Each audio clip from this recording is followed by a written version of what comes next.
Tini fara iranu hinana kiru ke hoek. Fahuniente iranu zahay. E feke tuanga biranu sunganga te habuanga yabi zahay. Iere na tawi zara na fangampeanga tianga zau. Valu kiluti na une mo pera na ngalangalaru pasa ewa. Ati nahazo zany arô? Nahazo zahay fia ni nangalaru pangampe mo pera e vare rai kambropolo kapoka tinanzo ai valu kilu isa ni menganai.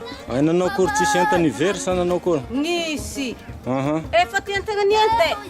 Hatam tikara hatam tinunga bili tinarazo iranu zahay na peke dza efa tsabutao ngate utago.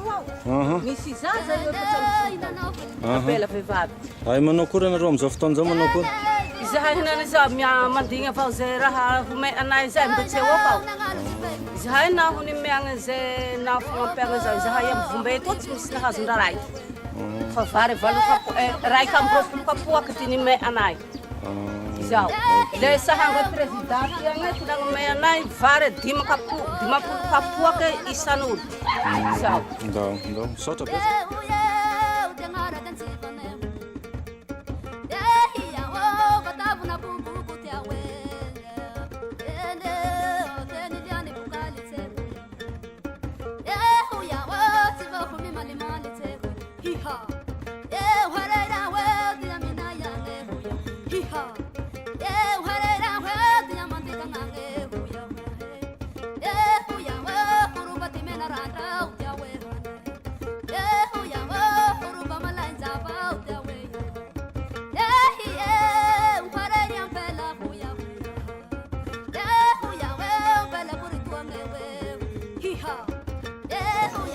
Kory nareo torika manao kory ty tragno aronja feno rano toy.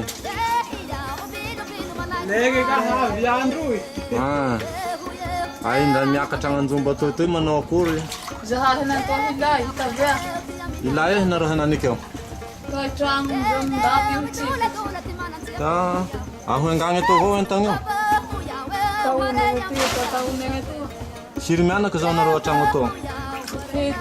Fito. Ka nareo tsy mahazo amizao varo moro zaragny fanjakagny zao?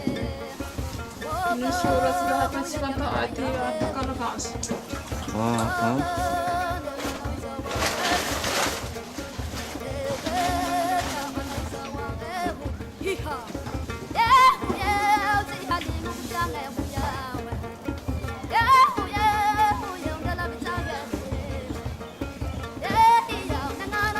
So, tsukwa ha?